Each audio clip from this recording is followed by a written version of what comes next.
howdy, and hey there, y'all. It's Ginger Elizabeth Taylor Minge, and I am here with another episode of Local Queen, where we celebrate your hometown sheroes. I'm very excited because today I am in Atlanta, Georgia, with the one and only, this name is probably my favorite drag name I've ever heard.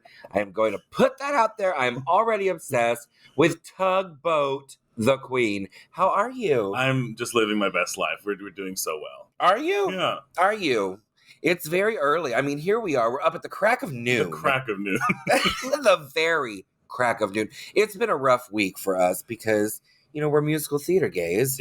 It's been very sad. I know. We've lost a legend. We lost Mr. Stephen Sondheim. But then we bonded over our love of Stephen Sondheim last night. Oh, 100%. Mm-hmm. Well, as we sit here with the CNN center in the background of us, I openly sat in my bed at midnight reporting the error in their obituary saying that he was the composer for Gypsy. And I was like, actually, no, he just did the lyrics. Jill Stein did the music, so they didn't respond. Okay, here's a little trivia for you. I know you already know it, I'm sure. What was his first project as composer-lyricist? Composer-lyricist? Was it Anyone Can Whistle? No, it was A Funny Thing Happened on the Way to the Forum. Yeah. See, look at me being trash. I have to get rid of my musical theater degree.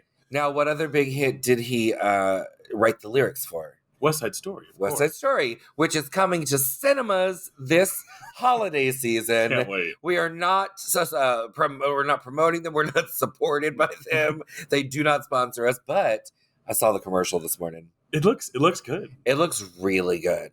Speaking of looking really good, you opened for us last night in our very first performance of Winter Wonderland with Gidget Galore and myself. We kicked off the tour last night here in Atlanta, and Tugboat did the opening for us. So spectacular, so fun, so different. That's what I always aim to be. Different is key. I never want to blend in. Isn't that funny, though, that like when we're younger, well, I speak for myself. I don't know much about you yet. But when we're younger, we try like so desperately to fit in. 100%. We just want to don't notice me for being different. Mm-hmm. Just notice me for being exactly the same as everybody else. But then as we get older, we just kind of go, you know what? I'm so sick and tired of not being who I am to try to be who you are that I fucking hate me and you both. Exactly. Especially growing up queer in the South. It's like you spend your whole life being like, nope, don't look at me. Please don't. Don't look. You're looking at me too much. No. Well, and then we find a pair of lashes and it's suddenly, look at me. No, over here. Don't look at anyone else. Back here. So give us a quick little Reader's Digest version of Tugboat the Queen, kind of where she came from and who she is. Sure. So Tugboat the Queen is just your average 5'15" unmarried housewife, just living her best life. She is just kind of chaos incarnate. Yeah. 5'15". Is that metric? That is metric. That's wonderful. Yeah. That's good. For all of our overseas listeners. Unmarried housewife. Unmarried housewife, yeah. Mm-hmm. Yeah. She's just a mess. I had a former drag life that passed away. I thought I was somebody. My name was Vanity Frost. She was doing so much, and she was absolute garbage. I think the first song I ever performed was I Will Survive, because I'm like, oh, I'm 20. This is what gay is. Right? Yeah. I've seen this on an episode of Will and Grace. This'll do. This'll be it. It was not it. Yeah, she quickly died. I think she had 3 performances, and I'm like, we're just gonna leave her in the suitcase for just a few years, and we'll get back. That's fine. And you know what? Maybe she'll resuscitate one day. Who knows? Who knows? Anything is possible at this point. I've always been Ginger Minge when I very first started. When I was like dabbling with the idea of starting drag, I really wanted to be Alexia Michelle. It's another one of those real bougie, like I'm gonna wear shoulder pads and fight you in a pond kind of names, you know. Mm-hmm. But my drag mother gave me my name, and it just kind of fit, and it stuck with me. So I've had it my entire career. But I'm also a little bit jealous that I never got that time to like just have the terrible drag names and like 100%. Have fun with it. So now I've decided I'm just gonna change my name every year. You might as well. I mean, you've got a name for yourself. People are gonna follow you. Well, and then I'm like, you know what? Maybe I can be on another season of Drag Race. I'll just keep changing my name. Now I think I'm gonna change it to like Charity Case or something. I think that. So when people say they want to donate to charity, I'll be like, I'm right here. It's me, please. I'll take it. Arms are open wide. So how did you get your start in drag? And how long ago was that? So the first time I was ever put in drag was actually by my grandmother. I was raised by my grandparents, and I remember it was my best friend's 13th birthday party. Had to have a costume because it was on Halloween. You couldn't get in. A big to-do.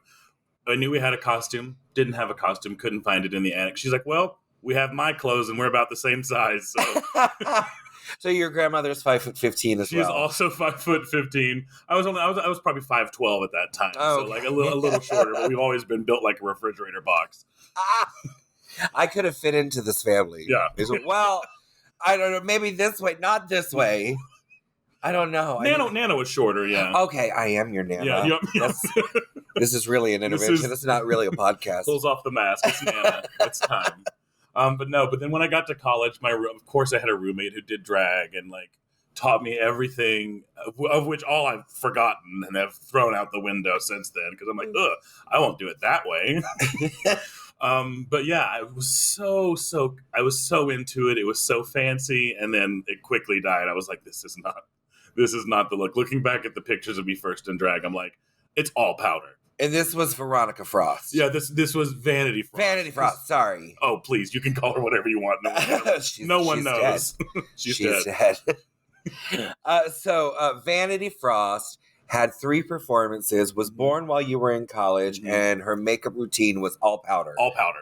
I don't think there was a single cream involved. It was just powder everywhere. I gave myself mesothelioma. Well, why not? Why not? So this was in college, and then were you still in college when you kind of transitioned the character into Tugboat? Tugboat is kind of a recent, in the past 2.5 years, just before the pandemic, she kind of got rebirthed.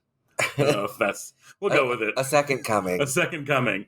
I got a degree in musical theater, so I was touring all over the country doing all kinds of stuff. So I just didn't have time.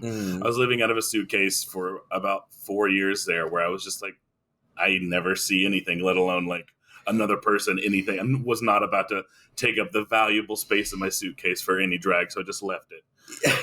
I love it. So I was busy. I was traveling, living out of a suitcase, and I thought, why not try drag? Mm-hmm. You know what? That's literally what life is. As any kind of performer, if you're good at it and you're dedicated to it, then you hit the road and you live out of a suitcase. It's not as glamorous as people assume that it is. It's not glamorous at all. Well, I mean, I was also, when I was touring, I started off with like touring children's theaters, going all around. I did that. I did the circuit. Oh yeah, the whole children's theater circuit. A little click clack moo. A little Wizard of Oz. Oh yeah. A little bell kick here and there. Yep. But it was just, it's kind of sad.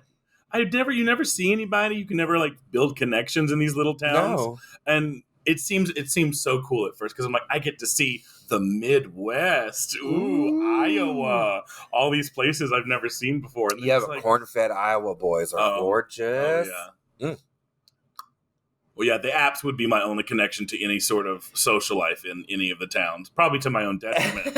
But even like back then, the apps weren't really all that big of a thing. Oh, no. Well, at least when I was touring around with theaters and stuff. So yeah, my mother was always one who was like, I'm so jealous. You get to go here and you get to go there. And you just get to see everything and do everything and meet everybody. And so my husband couldn't go with me on this one trip that I was doing. I invited my mother. We went to Punta Cana. And the first 2 days, they treated us so lovely. You know, we had the days off. They're making me impressions. Yeah. And she's like, made best friends with the bartender. And they had us in this private bungalow right next to the bar. And she was living her fantasy. And then show day happens. And you don't stop. She is literally like from 6 a.m. until probably about 6 a.m. the next day. She's on that golf cart going back and forth, running and getting makeup and tips and heels. And then she left my shoes, so she had to go back and get those. Halfway through the day, she was like, I don't like this. Can I go back to the bar? I said, no. You're like, me too. I love the hour that I'm on stage, but it's everything that goes around it that keeps you so busy and distracted. You don't really get to enjoy a lot of the places. No, there's no time off. But that's why I started this podcast, because I wanted to connect with people, like the girls from everywhere that I go. I wanted to learn a little bit more.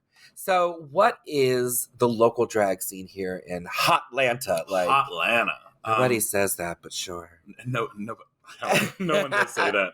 But it's very eclectic. There is so much very strong drag in Atlanta. I mean, you have the pageant scene, you have musical theater queens everywhere. I mean, everything that you could want, you can find if you just know where to look for it in Atlanta, which I love. It's a very welcoming drag community. It's not like, oh, you don't do pageants, you're not this tiny, you can't be seen. But see, Orlando was like that now, but when I started, Orlando was very like the Southern pageant girls, very thin, very beautiful, focus on fashion, focused on body, basically all the things that I have never been and probably never will be. And it was really difficult. I had to like carve my own space out in the community. And I'm not saying it's just because of me, because there were a few of us who really like banded together to do that. But we changed kind of the face of drag in Orlando. You know, it really pushed it into an all-inclusive, very welcoming thing. So it's nice to hear that that's what the scene here is in Atlanta. Yeah, for sure. And it's always hard being a musical theater queen. It's like, no one ever wants me to do like Rose's turn at like the bar at 2 a.m. No one wants to see that, but that's all I want to do. I just want to get up there and just scream, have my suitcases ready to go. So right after If Then came out, which P.S. not a great show, but is the best acting I've ever seen Idina Menzel do. First of all, and second of all, I was so obsessed with Always Starting Over. I did it like 3 shows in a row, and they were looking at me like, can we just get some more Where the Hell My Phone? Or like, you know, not necessarily that, but you get the idea. And it's like, yeah, you can get all of that, but this like, I have to do this one song for me. The other 3, you can have exactly what you want, but please let me have this moment. Oh, my first performance in Atlanta was As Long as He Needs Me from Oliver. Oh. Yeah. I was dressed as Rudolph. I had pictures of Tim Allen as Santa. It was great. Well, we can't talk about Tim Allen too much these days. Oh, it's honestly sad. I'm like, you were Santa and now you're... You know what's really sad is when I was growing up, how old are you? 29. 29. Oh, God, I'm ever so much more than 20 myself. I'm 37. So when I was growing up, I was basically raised by television, and the 2 television shows that really stuck out to me were Roseanne and Home Improvement, because they were the closest to kind of what my upbringing was. They were real families. They were very real families. They really represented kind of my story, at least on the surface. You know, the nuances are different, but the characters are the same. And to see that Roseanne and Tim Allen have really, for everything that they represented back in the day, they've really kind of done a 180. 100%. And it's so disheartening, and it's so sad for me. Yeah. Because I feel like that's watching like my parents turn around 100%. And say, I know we said we'd support you and do all this stuff, but actually you're wrong and everybody's crazy except for me. Like, it's... Well, they came across as so relatable, so down to earth, and then all of a sudden it's like, oh, yeah, I guess like you really are just acting. I mean, I guess kudos to them, you did it, but Roseanne was never that good of an actress. Like, no. That's what I mean. It's or so well. Bless. Oh, say, can you see? Can you? Now, I did see her as the Wicked Witch in Wizard of Oz at Madison Square Garden. Oh, that I support. Fantastic. Of course. We were allowed to like her then. Yeah. Fantastic. So good. But really, like, so we're going to get into this in just a moment. I know that, you know, we do our Golden Gals, which has spun into the TV Land Live series that we do, and you're actually doing a live stage production of the Golden Girls, which I'm so sad I'm not going to be here for, but I'm very excited for y'all because I know how fun it is.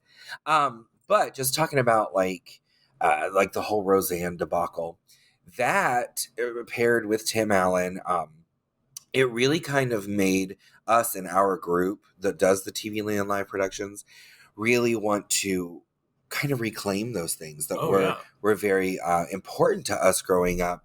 So we've decided to take back what we loved about these shows and re-examine them through a queer lens. Yeah.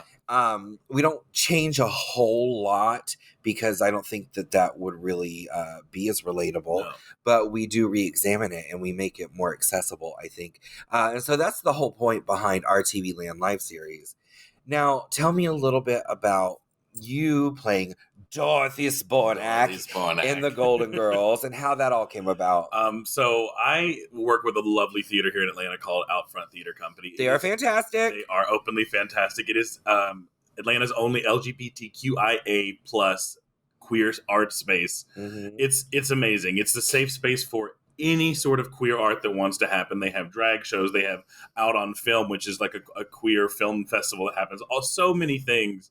And I've just fallen in love with everyone there. So like I've only been here for like 24 hours and I'm completely in love with Paul and Nick and Kaylee and Alex. And then of course yourself. And that's only half of the staff that I've met. Yeah. There's so much going on, but they are all amazing people, and I've never said no to them once, even to my own detriment. Paul would call me. Paul's called me at like 6 p.m. one night. He's like, "Hi, I'm at someone's pool party. Can you come perform in drag?" And I'm like, "I guess, Paul, I'll do it." So, and then I'll show up. But yeah, we're doing the lost tapes of the Golden Girls, the holiday edition. So we're gonna show an episode of the Golden Girls, play a little drinking game with the audience, get it going, and then we're just gonna take off to the races. The script is crazy. It is wild. I've read that script. It's from Chicago. It is from Chicago. Yeah, yes. Bitch, it is from Chicago. I read that script a couple of years ago, and you're right, it is crazy. Mm-hmm. And it's 2 episodes. It is 2 episodes. For those of you that are just listening, I'm using air quotations on that. 2 episodes. So it's a 2-act thing, but you're actually doing it in 3 acts. Because your first act, you've licensed an episode. We have licensed an I would like to say they have licensed all of this. It is very legal. And you're playing a drinking game. We are. Because I was surprised, as I've been talking about it, so many people have not seen The Golden Girls. And I don't know if it's just me being like raised as a queer in the South, that's just what I watched always. No, there are a few people who have come to our productions and said the same thing. Well, Jiggly Caliente. She came to our very first run of the Golden Girls ever, and she's like, I don't want to go. I don't know anything about it. She watched it. She fell in love with it, and during quarantine, she watched the entire series. Yeah. But it was so shocking to me that she had never seen a single episode of the Golden Girls. Because it's one of the few shows, I think, Golden Girls, I Love Lucy, Friends, and there's like 1 or 2 more. There's never a time where an episode of that show is not playing somewhere in the world. Oh, yeah. That doesn't surprise me. Yeah. I mean, I read this whole big article about it a couple of years ago, and I was like, that makes sense. And it's been translated into so many different languages. There are different versions. It's like Drag Race before Drag Race. Oh, yeah. Now we're kicking out. Here's Drag Race Italia. Here's Drag Race España. Here's Drag Race Kentucky Fried Chicken. Like all of it. Miss Walmart Parking Lot 2000. But the Golden Girls was very much like that. Yeah. It was every country, every region had their own version of it. Well, because those 4 characters, they're universal. I mean, there's always the slutty friend, the dumb friend, like just the sassy one. And they describe Dorothy as just the butch one, which I think is more just a B. Arthur description than Dorothy. But yeah, I think the characters are just so universal. Everyone knows one of those people. Yeah. Well, and I think that especially, maybe that's why it resonates so much with like the gay, the drag, the queer community, is because each one of those girls kind of represents a different part of all of us. 100%. Like sometimes I feel slutty, sometimes I feel dumb, sometimes I feel butch. Exactly. Like you really can relate to each and every one of them. And so how did you end up grabbing the role of Dorothy Zbornak? So I am just so lovely and blessed that I just got a call. Oh, but also I've kind of been Dorothy my whole life. One of my directors in college found out that I was doing the show, and he's like, he's playing Dorothy, isn't he? And I'm like, yeah. I'm also 6'3", like out of heels. So it's like, there was no world where I was going to be. Well, it was either Dorothy or Sophia. Exactly. You know, I could be your Sophia. 100%. 100%. Well, people would always ask, like the interviewers, they go, so how'd you find the character of Blanche? Like, Blanche is my mother. Down to the haircut and the hoop earrings.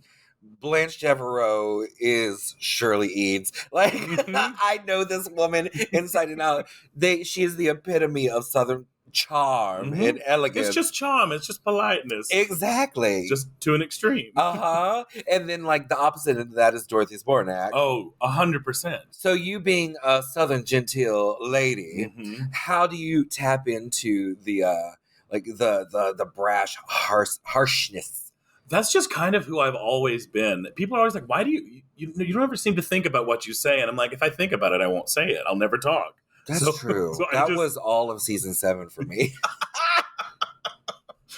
Oh, I don't have a filter at all. And I don't think that Dorothy has ever had a filter. I think she's always the one she's gonna say whatever she wants. She's gonna say the thing to the person that may have never been said before. Yeah. The episode when she walks up to the doctor who like misdiagnosed or just said, you're old or something.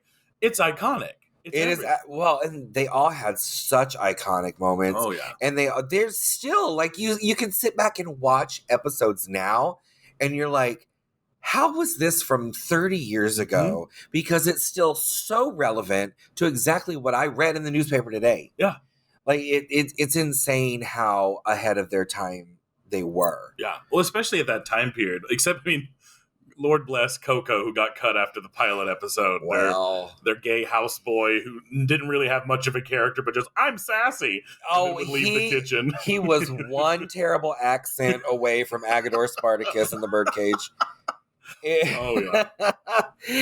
was not great. And I also, in the pilot, Sophia just wasn't nearly as likable. No. She was just mean. Which, I mean, she's mean, but it's done like you like. I know I've talked about Friends twice today. That's only because I was on the airplane flying here, and they had the Friends reunion on. Sure. I was never a fan of Friends, and then when I did Dumplin' with Jennifer Aniston, I was like, oh, let me just kind of like see what it is. Yeah, I knew her from movies, and I loved her from movies. Oh, yeah. I was like, let me just go kind of check some of this out. And then I liked it. It was, I mean, it's really problematic now, but I was watching the reunion, and they were talking about, oh God, what were we talking about? I'm losing it, y'all. You know what? This is a perfect time for us to take a quick break to hear a word from our sponsors. We will be right back.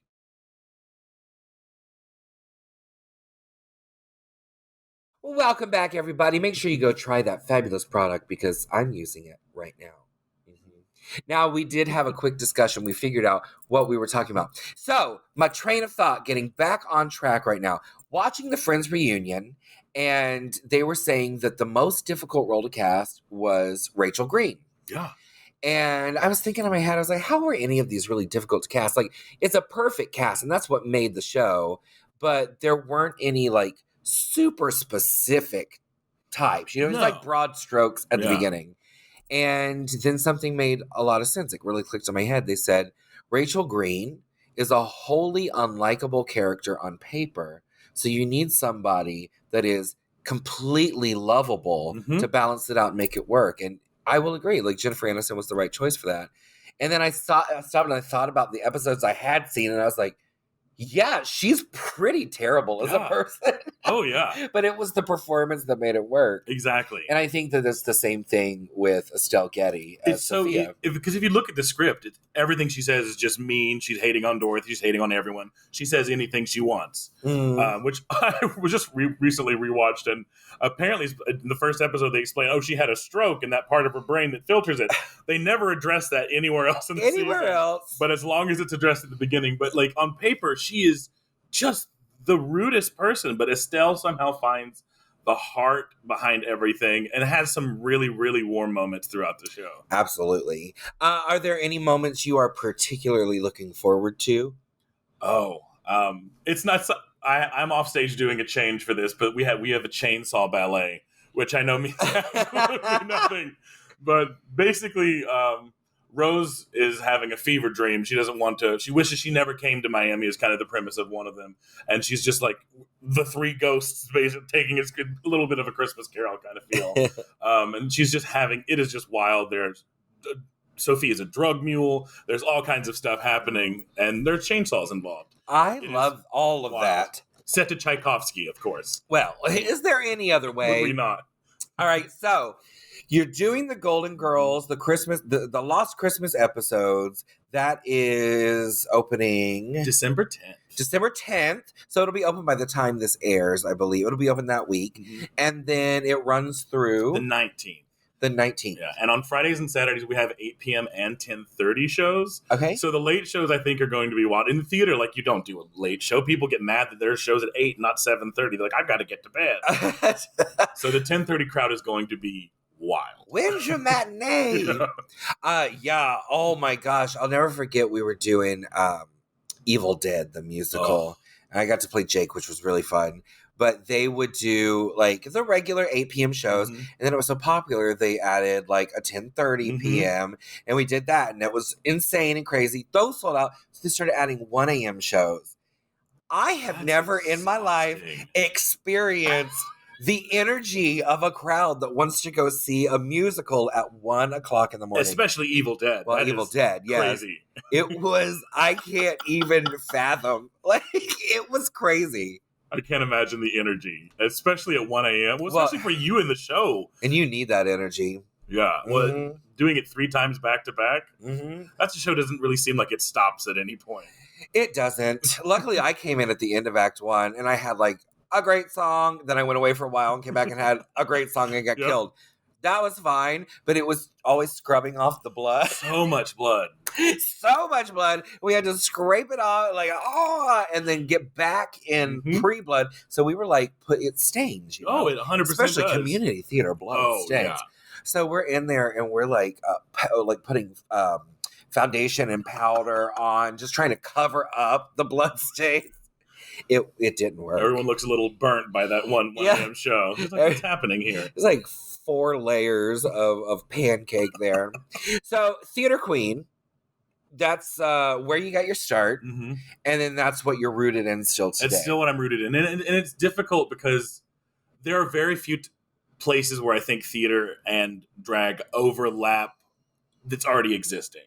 Yeah, there's it's like, you can be Edna, or you can. There's other roles. There's specific roles, and it's just finding the places like Out Front Theater who are willing to be like, it doesn't matter what gender or what, none of that matters. We're telling a story at the end of the day. Well, yeah, and I think that especially in live theater, which is why it's always really kind of bothered me that for the musical theater world or the live theater world in general to house such a queer community, we are always kind of the last ones in line who are like being progressive and taking chances on our own community.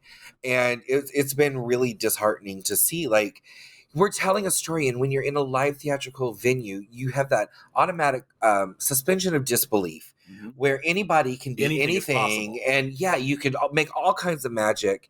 I wanted to play Annie Oakley. That's and Annie Get Your Gun drag role. And I was like, but somebody was like, you can't do that because she was a real person. I said, yeah, but it's also a musical theater performance. She didn't break out into song in her real life.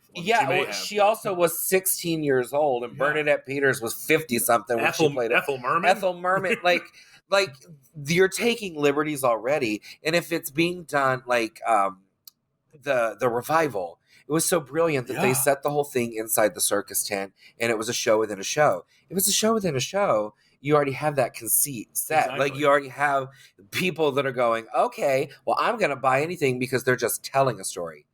And I don't see any reason why I can't play. We're just going to have to find somewhere that's going to make you Annie Oakley. Well, Paul asked me last night, the artistic director for the theater, he said, what roles would you like to do? I was like, well, if you're offering. I'll be happy to play Annie Oakley and Annie Get Your Gun, Miss Mona, and Best Little Whorehouse in Texas. That another perfect drag role. That's 100%. Well, and it was done Dolly's, by Dolly's already is a drag queen. Yeah.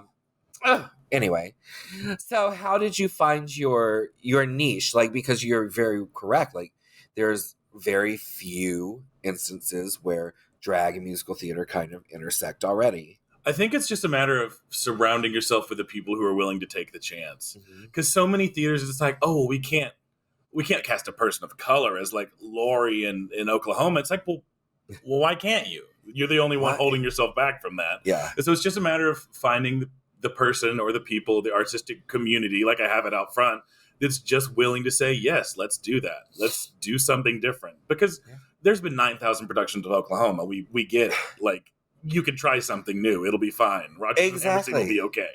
Well, yeah. Yeah. They're going to be fine. They're going to be fine. And the thing is, if it doesn't work at the end of the day, then you move on and you try something else. Exactly. That's what I love so much about just live performance in general. Even if you do the same thing, like with Winter Wonderland, tonight's show is not going to be exactly what happened last night. Oh, it'll be completely different, I guarantee you. No show is ever exactly the same, and that's what I love. People are always like, because Atlanta is a huge hub for film these days. It's like, oh, why don't you get into that? I'm like, I'm just selfish. I need that instant gratification. Yeah. I can't sit around waiting for like, but what if I'm bad? No one told me, and it comes out and like, oh, this person was terrible.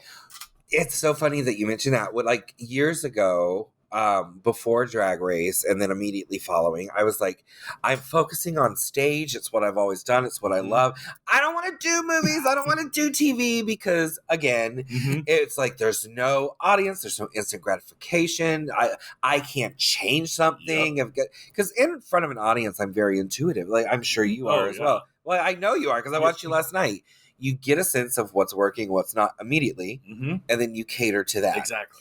And you can't do that when you're working on a film project because it's just you and a camera. It's like quarantine. You just stare at the camera and hope a joke is landing.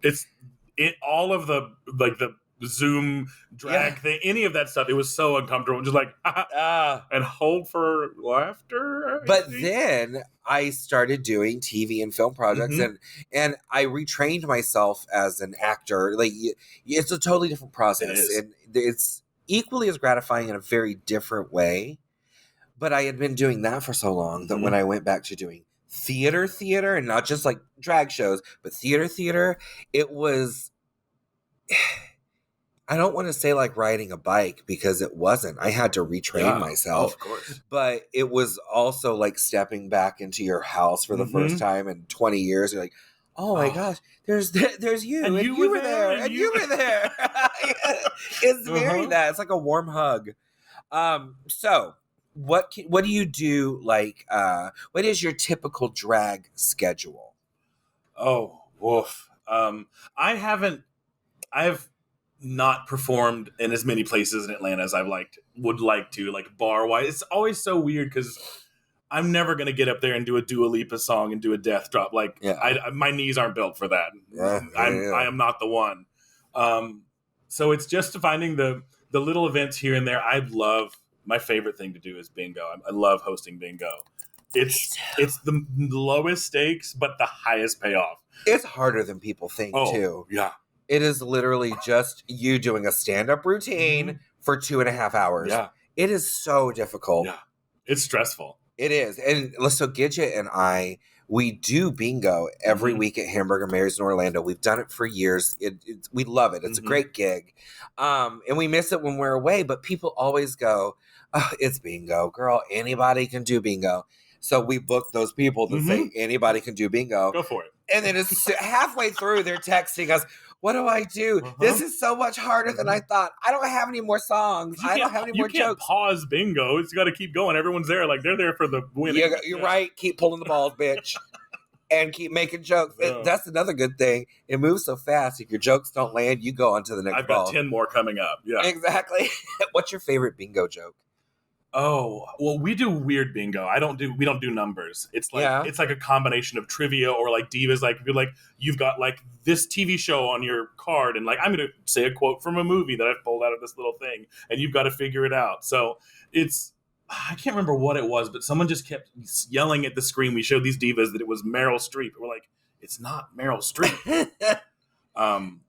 They were like, that is Tamar Braxton. That's Tamar. No, it was something like. Like, are you not familiar with any divas? I mean, we did serve alcohol, so I mean, maybe there's just the distance, but even still, like, there's she was no serving. Meryl Streep is great. She can do any role just about and has, but it is not. Tamar Braxton, she is not. Now watch, we say that, and then like 2 days, we'll be like, starring in the Tamar Braxton story is Meryl Streep. Oh, I would love to watch that Lifetime original. That's those are the best movies. They are. So the rest of the year, I love Lifetime original movies because they're so bad, but so good at the same time, especially the unauthorized biographies of all the old TV shows. And then at Christmas time, around the holidays, it's nothing but like terrible Hallmark Christmas movies. And they're great. They're so good. They're all exactly the same. Exactly the same. But it doesn't matter. But they're so good. And as long as it's got Candace Cameron or Lori Loughlin, I know they're problematic. But them finding their terrible little hometown love. Exactly. And just so happens to be a prince. Exactly. Always a prince. But I thought you fixed elevators. Yeah. No, they're so bad. Yeah. Oh, Santa Claus is your friend? Yeah, I love them so much. That is the holidays. Yeah. Well, I did a Christmas movie. By the time this airs, it'll be out. It's called How the Bitch Stole Christmas. I've seen ads for that. It looks incredible. Yeah, I'm actually one of the stars of the movie, but they haven't been promoting that, so I'm going to promote it myself. It's really fun. So like our group is me, Peppermint, Brooklyn Heights, and Jan. Oh. And the leader of the opposite group, like our arch nemesis, is James Mansfield. And it's so funny. The movie is great. It's really good. I hope people are enjoying it at this point. So what are your big aspirations? Like, where do you want to go, either with your character or without? People always ask this. It's always like, so what do you want to do for real? And it's especially being in theater, people are always like, so how are you going to pay the bills? Yeah, I'm an actor. I'm an actor. Oh, okay. What restaurant do you work at? Exactly. I would love to be on Broadway. I would love to just always keep performing, but I realize that that's not always attainable, and that's okay. Not everyone, but everyone in theater is like, oh, that's the dream. But after a certain point, you're like, I just want to keep performing. Yeah. I don't care where. I mean, obviously, I'd like to make tons of money doing it, but but even on Broadway, you're not going to make tons of money because you're spending it all in rent for a 200 square foot closet that is your studio apartment. That part. Well, that was another big thing, going from doing TV and film, where the budget is a lot different, to like when Jinx and I we went in to do the Xanadu tour. We're making equity. Yeah. And it just was such a fraction of what we had been used to making. And there's bills that go along with that. 100%. Like, there's a part of me too that's like, how do people survive off of this? No, because we were living in New York at the time, paying all those exorbitant rents, and the Uber fares are so crazy, and the food is crazy. Like, it just didn't seem feasible. No. Well, no one goes into theater to make money. No. If that's your goal, you are in the wrong industry. It is not. So what is your dream role? Oh, if I could be any single thing. It's so weird because no one's ever going to do this show again. I want to be Auntie Mame. Not right now. It's openly one of my... Jerry Herman is my favorite composer. Hands down. So I directed Mame. I love Mame so much. So. I told Cheryl Lee Ralph I wanted her to be Auntie Mame. Wouldn't she be perfection? 100%.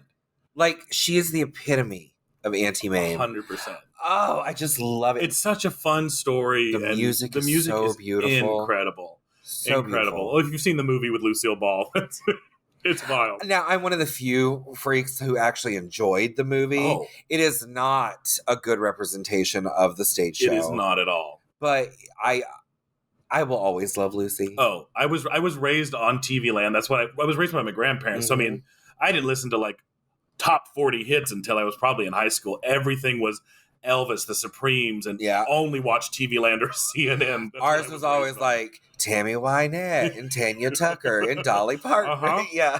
Yep. But yeah, Lucy kind of raised me. So anything that she's in, I think she can do no wrong. Can we take a slight deviation here? What do you think about this being the Ricardos movie with Nicole Kidman and Javier Bardem? Oh, I want it to be so good. I want it to be so good as well. And I have a sliver of hope because Lucy Arnaz said, I've seen it.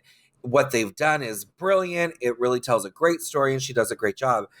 But I think I join a lot of people out there. Well, I know I join a lot of people who've been posting on Twitter that are like, how do you get one of the most facially limited, like expression limited actresses to play one of the most expressive actresses ever. Everything was in Lucy's face. She had physical comedy to a T. Yeah.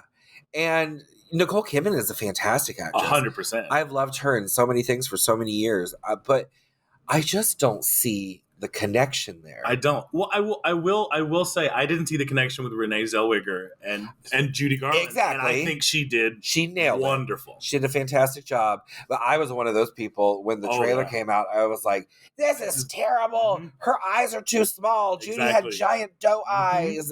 But then I saw the movie. I wanted to hate watch it. Oh, I did too. I wept the entire thing. And I did too. I was like, okay, this is perfect. It made sense. And I'm really hoping that's what this is. I want it to be so good because there's been, I think there's like a Lifetime story about the Ricardos. Oh, that came out. From 2003, it starred Rachel York. Yes. Broadway actress, for those of you who don't know. She is amazing. Fantastic. And it was good. It was more about like the show. It was more about I Love Lucy and that side. And I know that this takes it takes place like during 1 week of filming an episode, but it's more about the personal side of their life. So I'm interested. I feel like from the trailer, she did a good job with Lucy's voice. Oh, yeah. The prosthetics are a little scary to me. When I saw the image, when the image came out, I was like, this might be my sleep paralysis demon going forward. Yeah, the cheeks are a little too full. Yeah. I think, but who knows? It might just be whatever that shot. That still was, exactly. Exactly, it might just be that shot. But I'm very interested. I also don't think he looks or sounds anything like Desi. I don't either. And I love Javier. I think he can do it. I think he's a wonderful actor. But again, when I saw that casting, I was like, interesting. Yeah, I mean, I don't know who I would put in his place, but still. Then all of these people are out there just screaming and up in arms because they feel like Deborah Messing was robbed. I mean... And she looks exactly like Lucille Ball. Yeah. But if you watch that episode of Will and Grace where they did it, she doesn't really do Lucy. Yeah. She looked just like her, and I think that that's what made the performance even a little bit more difficult to watch, was because you looked at her and you were like, yes, that's Lucy. This is Lucy Ricardo right here. I know you're going to nail it. And then it was so different. It wasn't bad. No. But it was very different. So I think that maybe the fact that she looks so much like Lucy could have been distracting. Oh, for sure, because you're expecting it to be Lucy. Yeah. Well, also, I'm wondering if Nicole is more of the Lucille Ball and not Lucy Ricardo. Like, it's like... Yeah. She because Lucy and Lucille were very different people. Yes, like, she was not her character, which is, it was very hard for people to separate people from their characters sometimes. And that one is like one of the most iconic. Believe me, characters. I know. Oh. I know. They're like, why don't you say something funny and dance around? I don't have my wig. Money, please. I don't have my dancing shoes right now, or my good teeth. Don't make me dance. Don't make me dance. Don't make me sing. I'm gonna bring my tools. What's your favorite musical of all time? Oh, it's probably Sunday in the Park with George. Sunday in the Park with George. I think it is his best score. Just from start to finish, I can just listen to the music and I weep. I also love a little light music. It's been a rough week for me losing Sondheim. Yeah. I disagree about Sunday in the Park with George being his best. Like, I feel like Sweeney Todd is perfect from beginning to end. Yeah. And I feel like you can't cut one note or word from Sweeney Todd without it just destroying it. And I think that the movie really proved that. Because that movie should have been fantastic. It's made to be filmed. Like it's made to be filmed, and it was made to be filmed by what's his name? Tim Burton. I'm spooky. Yes, Tim Burton. I'm spooky. It was made to be filmed by him. Like, that is his aesthetic. Yeah. Johnny Depp wasn't bad. No, not my first choice, but wasn't bad. Helena Bonham Carter, absolutely nothing like what Mrs. Lovett should be. No. And he just got the characters wrong. Yeah. Like, Mrs. Lovett is supposed to be over the top, fun and funny and sassy and manic. Yeah. Because it really offsets Sweeney's really laid back kind of He is energy. Very casual for everything that he does. Very. And but I think that that's important because whenever you get to moments like I will have vengeance, those need to stand out. Yeah. But there was no balance there. Toby is not supposed to be a child. No. He's supposed to be a man-child. Yeah. Like somebody who just intellectually is not where he is physically, Yeah. you know?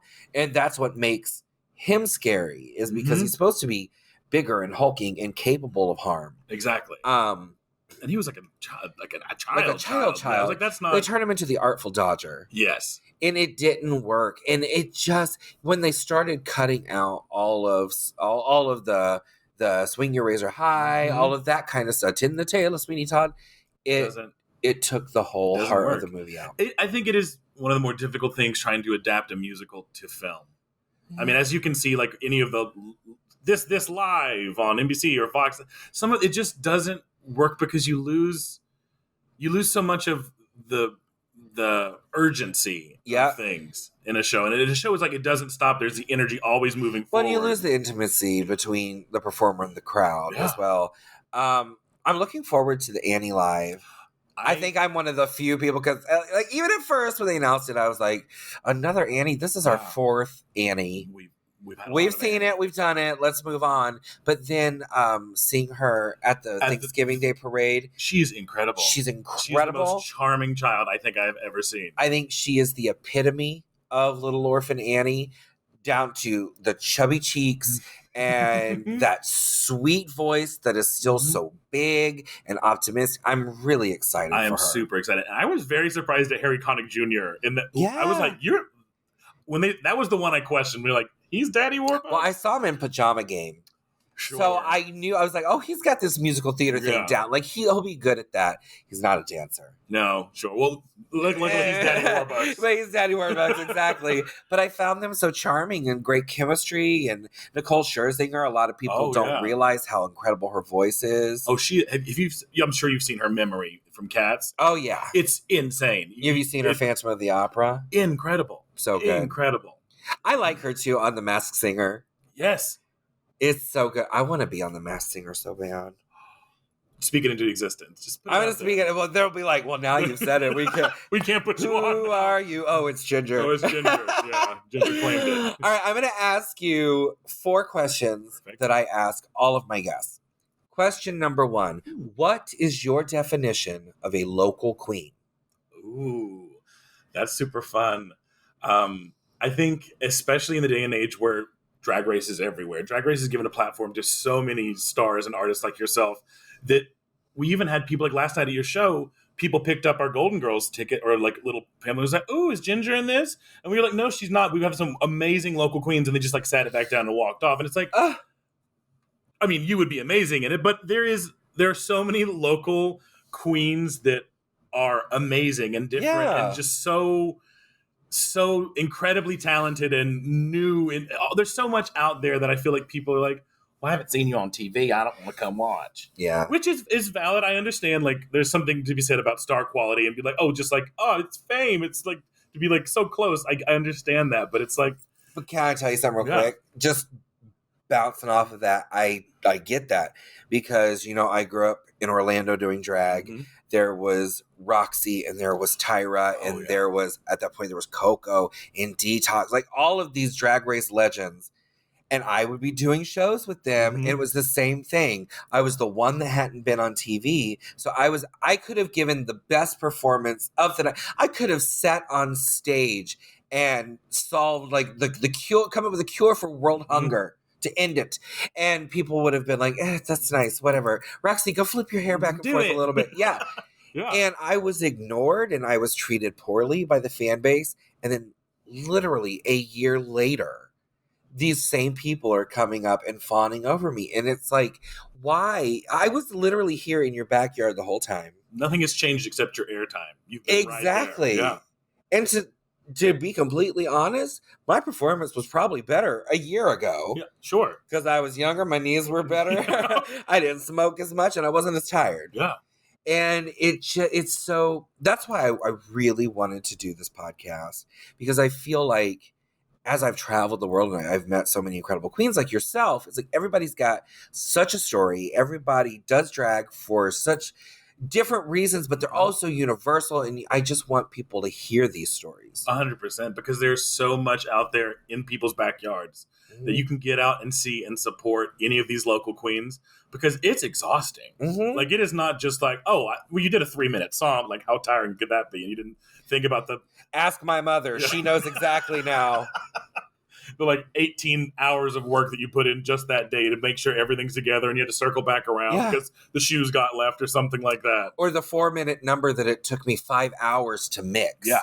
Because God forbid we go out there and do a song from a CD from iTunes. We can't do that. No. Because expectations are so high. You sit down and you pull 500 music clips so you can mix them all down. 30 sound effects, everything. Like this long monologue from Mommy Dearest you've got to slam into there.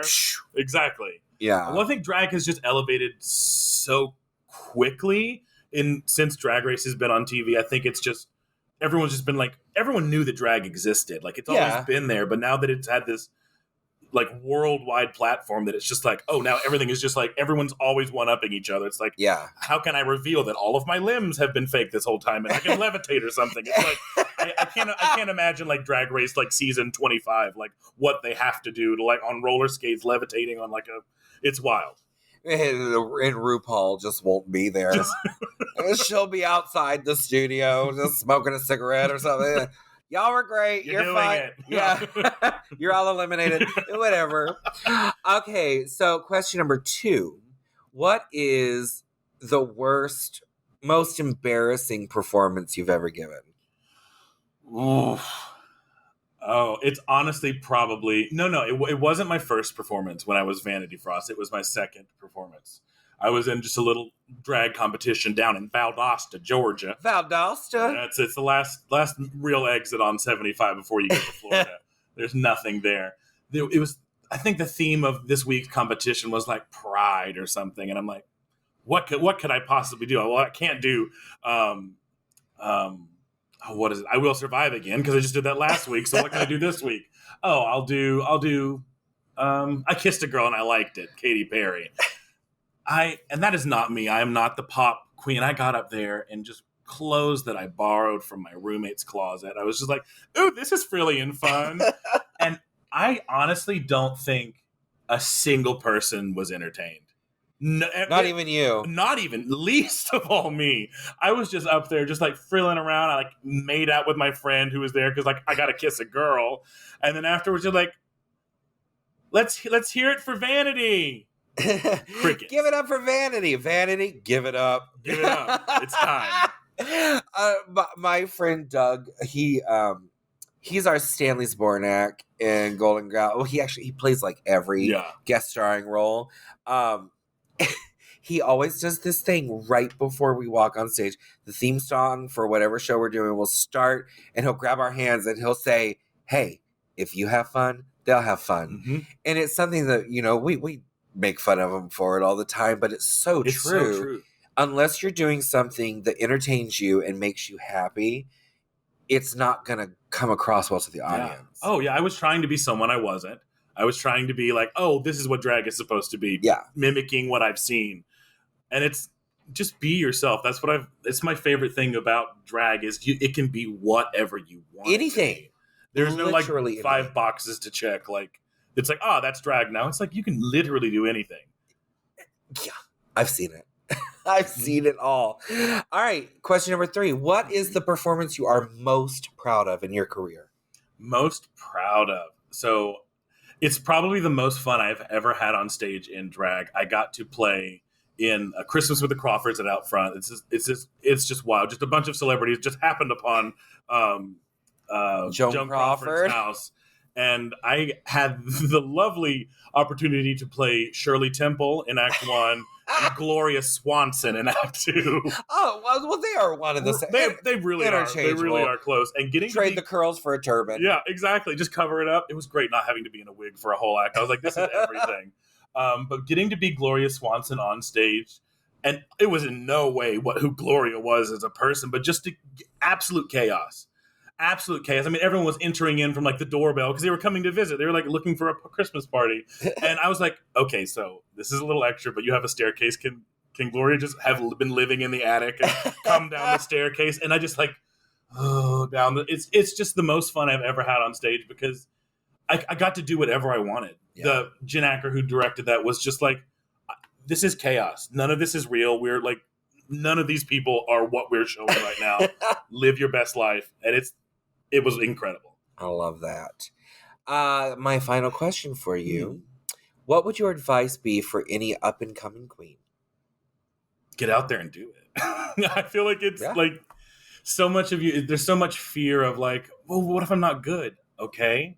Not everyone is good every single time. You've got to be bad a lot to. I mean, even on Drag Race, watch it. Like there are weeks where somebody who has been doing really well will suddenly fall into the bottom. 100%. Not everybody is perfect. No, and not everyone is perfect at everything. Like you may have your niche, but I mean, I think Drag Race is specifically, you can like, someone could literally be the top for like 3 weeks in a row and all of a sudden your lips and you're gone. Oh, so season 7, I had been like in the top or close to the top. And then all of a sudden we get to a sewing challenge and I'm like, I guess I am in the bottom.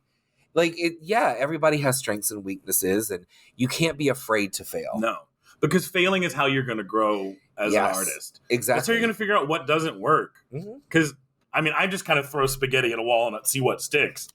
Yeah. That is my life thing. I wrote a song about it. It's on my Double White Diva album. It's called Sticks. And my philosophy of life is throw it up against the wall, see what sticks. Yeah.